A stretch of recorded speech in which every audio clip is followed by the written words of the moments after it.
दूध का कर्ज। बंटू एक गरीब परिवार का लड़का होता है, जहां 2 वक्त के खाने और बंटू की स्कूल की फीस दोनों के लिए ही पैसे की कमी होती है। और बंटू के इंटर एग्जाम्स भी नजदीक होते हैं, इसलिए वो खुद अपनी पढ़ाई की खातिर घर घर जाकर सामान बेचना शुरू कर देता है। एक सुबह बंटू थैले में सामान भर के घर से निकलने को तैयार होता है। माँ, खाने के लिए कुछ है? अरे नहीं बेटा, आज शाम को पापा लेकर आएंगे। हाँ, माँ की बात पर बंटू भूखे पेट ही सामान बेचने निकल जाता है। वो सुबह से शाम तक घर घर जाकर सामान बेचता है, लेकिन अब भूख प्यास की वजह से काम करना मुश्किल हो जाता है। इस तरह काम पूरा नहीं हो पाएगा, और अगर बीमार पड़ गया तो एग्जाम्स के पहले फीस कैसे इकट्ठा करूंगा? ऐसा करता हूँ, अगले घर खाने के लिए कुछ मांग लेता हूँ।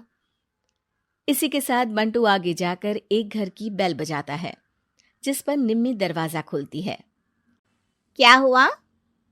निम्मी को देख बंटू एक गिलास पानी के आगे उससे कुछ नहीं मांग पाता। निम्मी उसे दरवाजा पर खड़ा छोड़ घर के अंदर चली जाती है और कुछ देर में एक बड़ा गिलास दूध लेकर बाहर आती है। ये देखकर बंटू हैरान रह जाता है। ये लो। अब पर मैंने तो पानी मांगा था।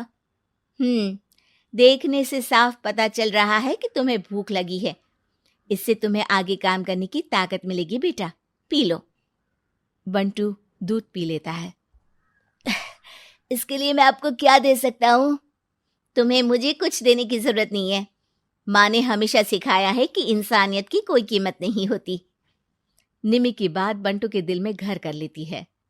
वो वहां से चला तो जाता है, लेकिन ये बात हमेशा के लिए याद रखता है। रात को घर पहुंचकर बंटू पैसों की गिनती शुरू कर देता है।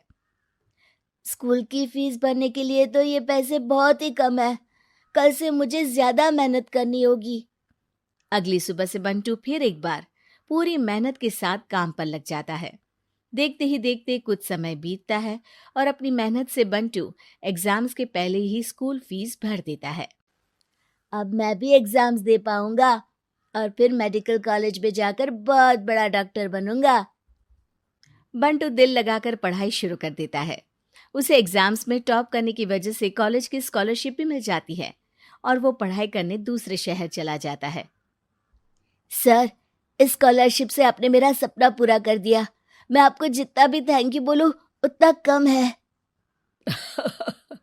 बेटे, तुम ऑल टाइम टॉपर हो। तुम जैसे ब्राइट स्टूडेंट को अपने कॉलेज में एडमिशन देना हमारे लिए प्राउड की बात है। हमें पूरा भरोसा है कि एक दिन तुम अपने नाम के साथ साथ इस कॉलेज का नाम भी बहुत रोशन करोगे। इसी तरह 15 साल बीत जाते हैं और बंटू अपने शहर का मशहूर डॉक्टर बन चुका होता है। डॉक्टर, एक लेडी का कॉम्प्लिकेटेड केस आया है, जिस पर स्टडी करने के लिए सीनियर डॉक्टर ने सबको मीटिंग रूम में बुलाया है। केस की डिटेल्स क्या है? बंटू के पूछने पर नर्स उसे लेडी की सारी डिटेल्स बताती है, जिस पर बंटू उसके शहर का नाम सुनते ही चौंक कर भागता हुआ उसके कमरे में पहुंच जाता है, जहां वो निम्मी को देखते ही पहचान लेता है। उसके पीछे पीछे नर्स भी वहां पहुंच जाती है। नर्स, इनकी सारी रिपोर्ट्स मुझे अभी चाहिए और अब से इनका केस मैं ही हैंडल करूंगा। पर डॉक्टर, ये केस बहुत कॉम्प्लिकेटेड है। आज तक कोई भी डॉक्टर इनकी बीमारी तक नहीं पहचान पाया, और दूसरे शहर वालों ने तो इनके बचने की उम्मीद ही छोड़ दी थी। तुम्हें आगे कुछ भी बोलने की जरूरत नहीं है। मैंने जो कहा बस वही करो।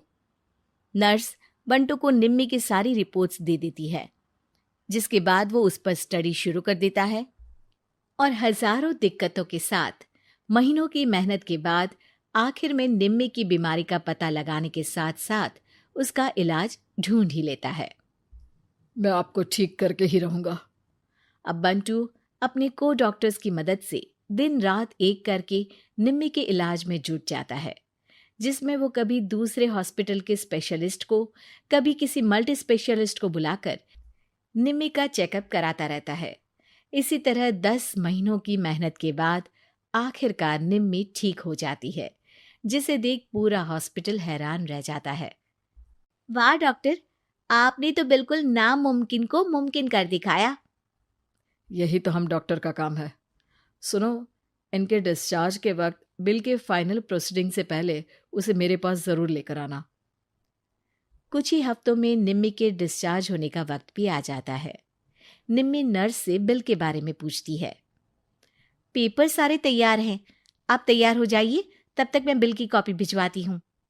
नर्स बिल लेकर पहले बंटू के पास जाती है, जिस पर वो बिल देखकर उस पर कुछ लिखता है और नर्स को वापस कर देता है। नर्स उसे निम्मी के पास भेज देती है और बिल हाथ में आते ही निम्मी उसे देखने से पहले ही परेशान हो जाती है। जाने कितने समय से मैं यहीं हूँ। शहर का सबसे बड़ा हॉस्पिटल है। बिल तो बहुत लंबा चौड़ा बन गया होगा, जिसे भरने में मेरी बची कुची पूरी जिंदगी बीत जाएगी। आखिर मैं ये सब कैसे करूंगी? डरते घबराते निम्मी बिल खोलती है तो उसकी नज़र बिल के आखिर में लिखे एक नोट पर पड़ती है, जिस पर लिखा होता है, 1 गिलास दूध ने बिल पूरा कर दिया। और उसी के नीचे बंटू के सिग्नेचर भी होते हैं। ये पढ़कर निम्मी की आंखों से खुशी के आंसू बहने लगते हैं और भगवान का शुक्रिया अदा करके वो वहां से चली जाती है।